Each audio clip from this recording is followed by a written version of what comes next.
India Teenmar వేసిన రోజు June 17, 2026. మరి తీన్మార్ ఎందుకు అంటే 3 డిఫరెంట్ ఫార్మాట్స్లో 3 డిఫరెంట్ టీమ్స్ భారీ విజయాన్ని నమోదు చేశాయి.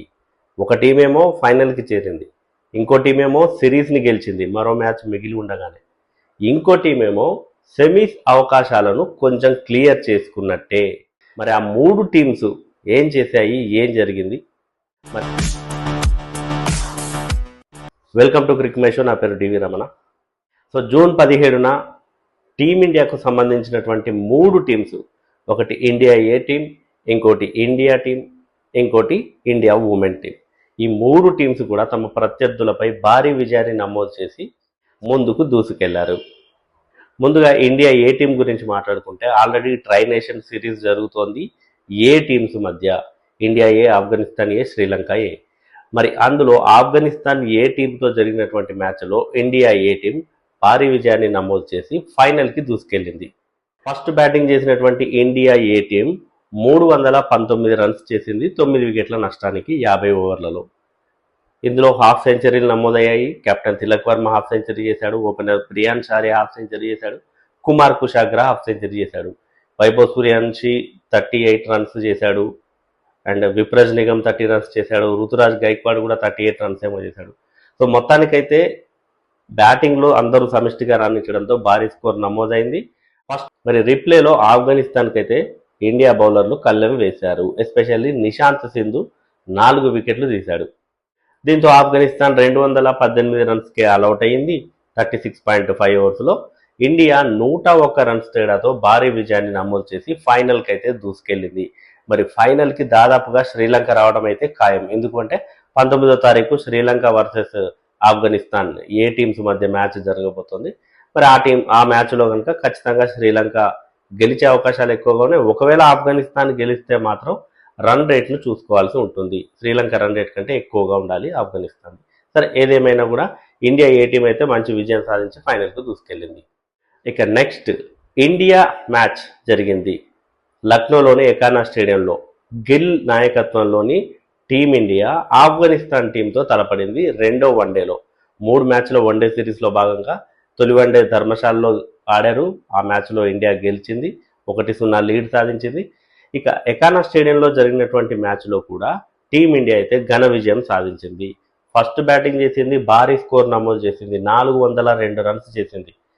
ఓపెనర్గా యశస్వి జైస్వాల్ విఫలమైనప్పటికీ, రోహిత్ శర్మ హాఫ్ సెంచరీ ముందట అవుట్ అయినప్పటికీ, శుభ్మన్ గిల్, కెప్టెన్ శుభ్మన్ గిల్ అండ్ ఇషాన్ కిషన్ ఈ ఇద్దరు కూడా సెంచరీల మూత మోగించారు. ఇషాన్ కిషన్ 125 రన్స్ చేస్తే శుభ్మన్ గిల్ 154 రన్స్ చేశాడు. కెప్టెన్గా శుభ్మన్ గిల్కి ఇది సెకండ్ బెస్ట్ స్కోరు.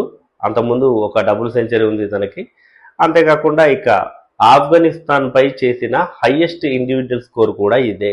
ఓవరాల్గా చూస్తే అన్ని టీమ్స్ పరంగా చూస్తే కూడా ఆఫ్ఘనిస్తాన్పై ఒక అపోనెంట్కి హైయెస్ట్ స్కోర్ ఏది, హైయెస్ట్ ఇండివిజువల్ స్కోరు అంటే ఇప్పుడు గిల్ చేసిన 154 రన్సే. అంతకుముందు ఓఎన్ మోర్గాన్ది ఉండే అనుకుంటా.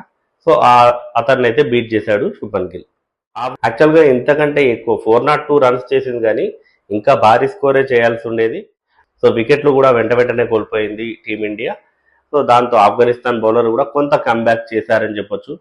సో దీంతో అయితే 402 రన్స్కే పరిమితమైంది. ఇన్ రీప్లేలో ఆఫ్ఘనిస్తాన్ ఏ దశలో కూడా గెలుస్తుంది అన్న నమ్మకం అయితే లేదు. ఆ దిశగా కూడా వాళ్ళ బ్యాటింగ్ అయితే సాగలేదు. అహ్మద్ షా ఒక్కడే చివరి వరకు నిలబడ్డాడు, 70+ రన్స్ ఏమో చేశాడు. సో ఆఫ్ఘనిస్తాన్ 232 రన్స్కే ఆల్అౌట్ అయింది. దీంతో టీమిండియా 170 రన్స్ భారీ మార్జిన్, 170 పరుగుల భారీ తేడాతో విజయం సాధించింది. అంతేకాదు సిరీస్ని కూడా మరో మ్యాచ్ మిగిలి ఉండగానే ఈ 3 మ్యాచ్ల వన్డే సిరీస్ని కైవసం చేసుకుంది 2-0తో. ఇండియా బౌలర్ల గురించి మాట్లాడుకుంటే మరోసారి గుర్నూర్ బ్రార్ కూడా అద్భుతంగా రాణించి 3 వికెట్లు ఏమో తీశాడు. తర్వాత ప్రిన్స్ యాదవ్కి వికెట్లు దక్కింది. ఈ మ్యాచ్లో డెబ్యూ చేశాడు ప్రిన్స్ యాదవ్. సో తను కూడా 2 వికెట్లు తీసుకున్నాడు. సో ఇక T20 వరల్డ్ కప్లో ఇండియా ఉమెన్ టీం అయితే తమ విజయాల పరంపరని కొనసాగిస్తుంది. ఫస్ట్ మ్యాచ్ ఆల్రెడీ గెలిచింది. ఇక second match, so first match పాకిస్తాన్పై అద్భుతంగా గెలిచింది. ఇక సెకండ్ మ్యాచ్ నెదర్లాండ్స్తో ఆడింది. నెదర్లాండ్స్పై కూడా ఒక మంచి విజయాన్ని అయితే నమోదు చేసింది, భారీ విజయాన్ని నమోదు చేసిందని చెప్పొచ్చు. ఫస్ట్ బ్యాటింగ్ చేసింది ఇండియా ఉమెన్ టీం 209 పరుగుల భారీ స్కోర్ నమోదు చేసింది ఫస్ట్ బ్యాటింగ్ చేసి. ఎస్పెషల్లీ స్మృతి మందన అండ్ షఫాలి వర్మ ఈ ఓపెనింగ్ జోడీ అయితే ఫస్ట్ వికెట్కి 115 పరుగుల భాగస్వామ్యాన్ని అందించింది. స్మృతి 74 రన్స్ చేసింది 47 బాల్స్లోనే. ఇక షఫాలి వర్మ 55 రన్స్ చేసింది 38 బాల్స్లో అనుకుంటాను. సో వీళ్ళిద్దరూ ఫస్ట్ వికెట్కి మంచి పార్ట్నర్షిప్ అందించారు. ఆ తర్వాత జమీమా రోడ్రిక్స్ వచ్చింది. Jemimah Rodrigues 19 runs, Harman Preet Kaur 12 runs, Yastika Bhatia కూడా తక్కువ స్కోరే చేసింది. సో వీళ్ళందరూ కూడా తక్కువ స్కోర్లు చేశారు, లేదంటే ఇంకొంచెం భారీగా స్కోర్ వచ్చేది ఇండియా ఉమెన్ టీంకి. చివర్లో మాత్రం మన ఫినిషర్ రిచా ఘోష్ 8 బాల్స్లో 20 రన్స్ చేసి నాట్అవుట్గా నిలిచింది. ఇక దీప్తి శర్మ కూడా 12 రన్స్తో నాట్అవుట్గా నిలిచింది. సో ఈ ఇద్దరు ఫినిషింగ్ టచ్ ఇవ్వడంతో ఇండియా అయితే 200 పరుగుల మార్క్ని అయితే దాటింది. ఇక 210 పరుగుల టార్గెట్తో బరిలోకి దిగింది నెదర్లాండ్స్. కానీ వాళ్ళు ముందు నుంచి వికెట్లు రెగ్యులర్ ఇంటర్వెల్స్లో వికెట్లు కోల్పోతూనే ఉన్నారు. ఇండియా బౌలర్లు మరోసారి సత్తా చాటారు. ఎస్పెషల్లీ శ్రీచరణి 4 వికెట్లు పడగొట్టింది. షఫాలి వర్మ 3 వికెట్లు తీసింది ఈ మ్యాచ్లో. మొత్తానికి శ్రీచరణి 4, షఫాలి 3, నందని శర్మ 2, దీప్తి శర్మ 1 వికెట్. దీంతో నెదర్లాండ్స్ని 114 రన్స్కే ఆల్అౌట్ చేసింది టీమిండియా. 95 పరుగుల బిగ్ మార్జిన్ ఇది. T20లో 95 రన్స్ మార్జిన్ అంటే చాలా బిగ్ మార్జినే. సో 95 పరుగుల తేడాతో అయితే గెలిచింది. రన్ రేట్ కూడా బాగా మెరుగుపరుచుకుంది. సో ఈ విజయంతో ఉమెన్ ఇన్ బ్లూ ఖాతాలో 2వ విజయం చేరింది. 4 పాయింట్లు అయ్యాయి టీంకి. ఇక నెక్స్ట్ ఆస్ట్రేలియా, సౌత్ ఆఫ్రికా లాంటి టీమ్స్ని కనుక ఓడిస్తే, నెక్స్ట్ ఒక 2 మ్యాచ్లు గెలిస్తే ఇండియా ఉమెన్ టీం సెమీఫైనల్ అవకాశాలు అయితే ఖచ్చితంగా ఉంటాయి. సో ఇదే ఊపు కంటిన్యూ చేస్తే మాత్రం ఉమెన్ ఇన్ బ్లూ ఖచ్చితంగా సెమీఫైనల్కి చేరడం ఖాయం. మరి ఇండియా ఉమెన్ టీం సెమీస్కి చేరే అవకాశాలు ఎంతవరకు ఉన్నాయంటారు? కామెంట్ చేయండి.